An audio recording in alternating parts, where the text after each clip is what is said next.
Një call center që mashtronte qytetarët e vendeve të Bashkimit Evropian është goditur në Tiranë pasi shërbente për të mashtruar qytetarët, duke i bindur të investonin në bursa fiktive. Në pranga u vu administratori i subjektit Kesi Përgjegji, ku u gjetën 65.210 euro. Gjithashtu në pranga u vu edhe një shtetas tjetër, Marius Hysa, të cilit në banesë u gjetën 41.500 euro dhe 700.000 lekë të rinj, të cilat dyshohet se janë përfituar nga veprimtaria e kundërligjshme, ndërsa janë proceduar penalisht 38 shtetas të punësuar në call center. Gjatë operacionit janë sekuestruar gjithsej 106.710 euro dhe 700.000 lekë të rinj, 51 njësi kompjuterike, 14 aparate celulare, lista me emrat e klientëve dhe shumave të përfituara e të tjerë. Finalizohet operacioni policor i koduar Scams. Operacioni u organizua nga Drejtoria për hetimin e krimeve ekonomike dhe financiare në Departamentin për Policinë Kriminale, në Drejtorinë e Përgjithshme të Policisë së Shtetit. Gjatë operacionit u goditi një tjetër call center në Tiranë, që shërbente për të mashtruar qytetarët evropianë, duke i bindur që të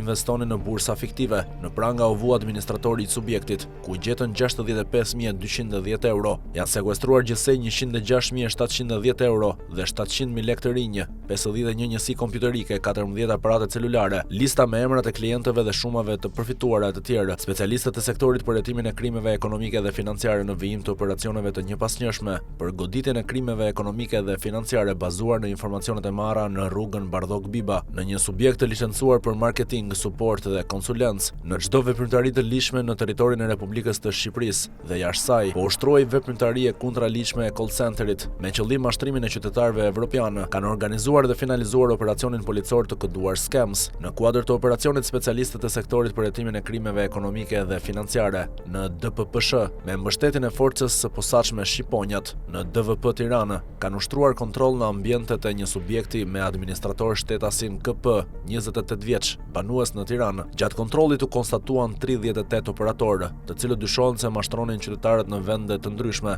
Materialet procedurale do t'i kalojnë prokurorisë pranë gjykatës së shkallës së parë të jurisdiksionit të përgjithshëm në Tiranë për veprime të mëtejshme hetimore për veprat penale, mashtrim me pasoja të rënda, punësimi pa ligjshëm, fshehje të ardhurave, mospagimi taksave dhe tatimeve dhe pastrimi i produkteve të veprës penale ose veprimtarisë kriminale, njofton policia.